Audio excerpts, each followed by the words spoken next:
उसके साथ पाकिस्तान में जब सेक्स एजुकेशन की बात की जाती है तो इसको रिलेट ही एक चीज से किया जाता है, कामा सुतरा से, पॉन से, और बिल्कुल ऐसे जैसे कोई नंगी गंदी फिल्म दिखाने लगे।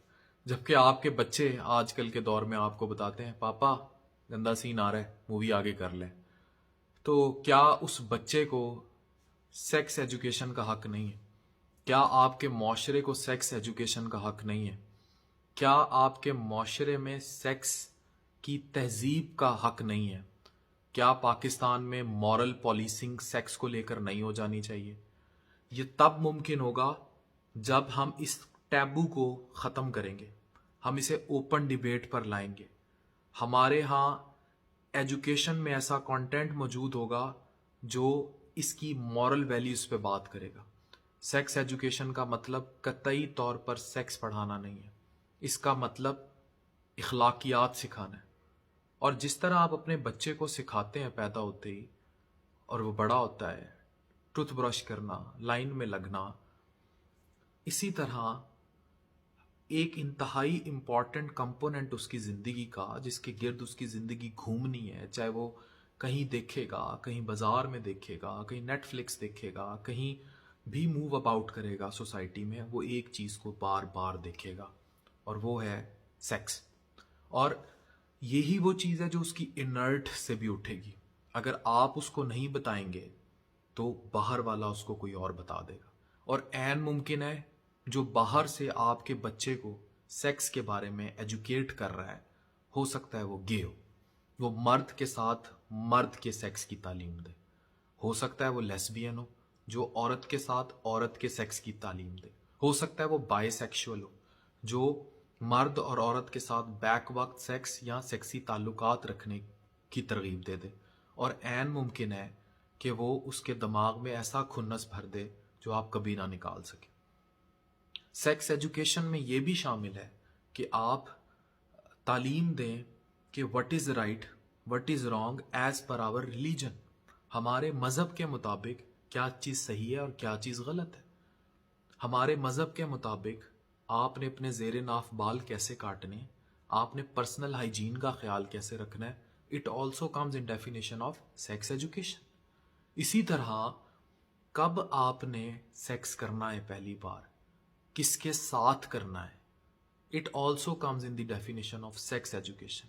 अब एक ऐसा माशरा जो मर्द को 35 साल से पहले शादी नहीं करने देता, जो ज़ात पात, रंग, नस्ल, लसानियत और फिर जायदाद के झगड़ों में उलझा है, जहां 35 साल की औरत बिन ब्याही बैठी है, हाउ कुड यू कम कि उसको सेक्स एजुकेशन के बगैर उसकी नामूस महफूज रहेगी अगर उसको नहीं पता।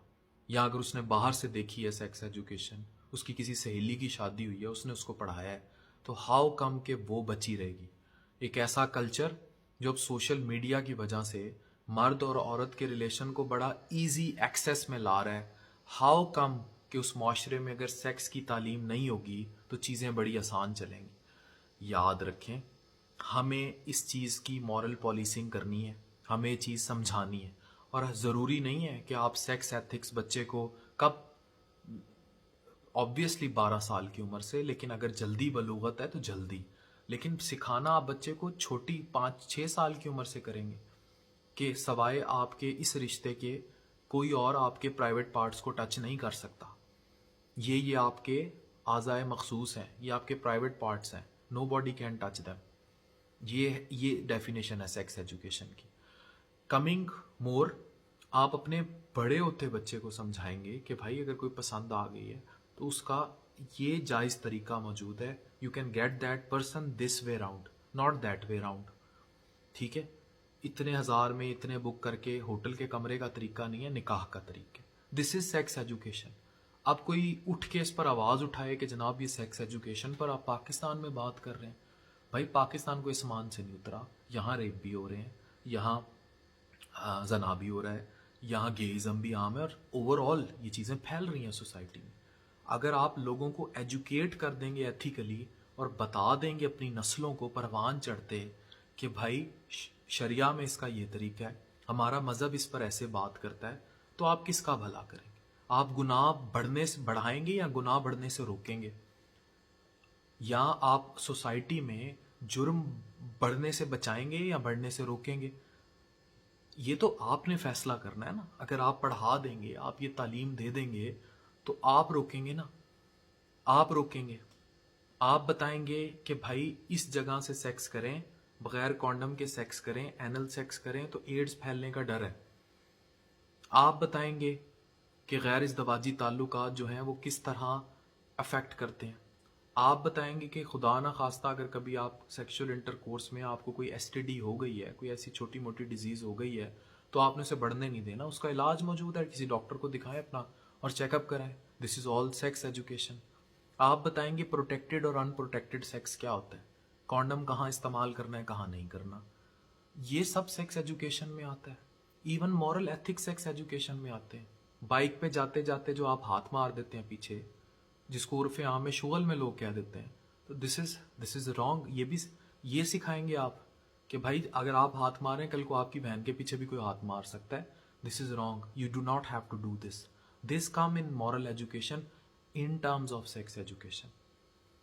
आपके कॉलेज में कोई लड़की अच्छी पढ़ती है तो आपने अपनी ख्वाहिशात को, नफ्स को कैसे काबू में रखना है। हया का जो पूरा तस्वुर है ना, it also comes in the definition of sex education. तो सेक्स एजुकेशन की जो डेफिनेशन है उसकी मॉरल पॉलिसिंग बड़ी स्ट्रांग है। और अब वो वक्त आ गया है कि पाकिस्तान में बाकायदा तौर पर इस पर काम किया जाना चाहिए। ये काम घर से शुरू हो, पेरेंट्स से शुरू हो, उसकी रिलीजियस दरसगाह से शुरू हो, उसके टीचर से शुरू हो, उसकी दरसी कुतब से शुरू हो, और उसको तरीके से इस पर साजी की जाए, इसके तरीके से नसाब मुरतब किया जाए कि किस क्लास में किसको कितनी तालीम कहाँ किसने देनी है। बाहर की दुनिया में बाकायदा सेक्स टीचर है। अब वो जाके बच्चों को कामा सुथरा या सेक्स की पोजीशनें नहीं पढ़ाते, वो बच्चों को यही बताते हैं कि ज़ेरे नाफ बाल कैसे काटने हैं, प्राइवेट पार्ट्स क्या होते हैं। अगर आपसे बाजुकात आप टेम्पटेट हो गए हैं किसी शख्स से बहुत ज़्यादा किसी पार्टी में, बाहर की दुनिया में ये भी पढ़ाया जाता है कि बेगम की इजाज़त के बगैर उसके साथ बगैर कॉन्डम के सेक्स करने की डेफिनेशन भी रेप है। ये पढ़ाती है बाहर की दुनिया, और इस पर कानून मौजूद है कि अगर आपकी बीवी कहती है कि कॉन्डम के साथ अभी मैं बच्चा नहीं चाहती और आप बगैर कॉन्डम के उसके साथ सेक्स करते हैं और बच्चा होता है या कुछ भी, तो वो मैरिटल रेप के जुमरे में आता है। तो आपकी हदूद क्या है, आपके यहाँ कानून क्या है, आपकी शरिया क्या डिफाइन करती है, आप उस हदूद में पढ़ाएं कि सेक्स एजुकेशन क्या है। कहाँ आप अपनी हदूद क्रॉस कर जाएंगे। बाहर की दुनिया ये कहती है कि अगर आप क्लब्स में हैं और कोई औरत नहीं चाहती कि वो आपके साथ डांस करे, अगर आप उसका हाथ भी पकड़ लेते हैं तो ये अनएथिकल है, बेशक आप शराब के नशे में क्यों ना हो। हमारे यहाँ 14 साल की बच्ची, 12 साल की बच्ची 60 साल के बाबे से ब्याहते हुए नहीं उससे पूछा जाता, तो फिर एथिकल काम कौन कर रहा है? ठीक है, तो ये मॉरल एथिक्स सोसाइटी लिखती है, और सेक्स एजुकेशन की डेफिनेशन बड़ी वास्ट है। अगर आप चाहते हैं आपकी नस्लें महफूज रहें तो इस तालीम पर बात करें, इस टॉपिक को टैबू मत बनाएं। इससे माशरे में हेपेटाइटिस बी, सी, एड्स और दीगर जो इस तरह की बीमारियां उनका फैलाव भी रुकेगा, सेक्सुअल हाइजीन भी बेहतर होगी, लोग सेक्स को बेहतर समझ सकेंगे। हमारे यहाँ लड़कों ने सारी दिन जो है वो लड़कियों ने भी कालों को गोरियों के साथ सेक्स करते देखा होता है, फिर सुहाग रात पे वो उसी लेवल का सेक्स एक्सपेक्ट कर रहे होते हैं, वो हो नहीं पाता, फिर सुबह तलाकें होती हैं। तो क्यों? क्योंकि आपने हाइप इतनी क्रिएट कर दी, इसको टैबू इतना बड़ा बना दिया। अगर आप इसको आम रोटी खाने की तरह रखें, बच्चे को फीडर में दूध देते हैं, उसके बाद वो ग्लास में पीना शुरू करता है, फिर वो चाय पे शिफ्ट होता है। तो अगर आप इसको प्रॉपर एक टैबू ना ही बनाएंगे और एक सिचुएशनल चीज़ नहीं बनाएंगे तो चीज़ें कितनी आसान है। तो पाकिस्तान में अब इस टैबू को ख़त्म हो जाना चाहिए, और पाकिस्तान में सेक्स एजुकेशन पर खुल के बात होनी चाहिए, लोगों को पढ़ाया जाना चाहिए, तालीम दी जानी चाहिए, मॉरल एथिक्स पर बात की जानी चाहिए, और जो कुछ हो वो शरिया के अंदर हो। डॉक्टर अफान कैसर, साइनिंग ऑफ।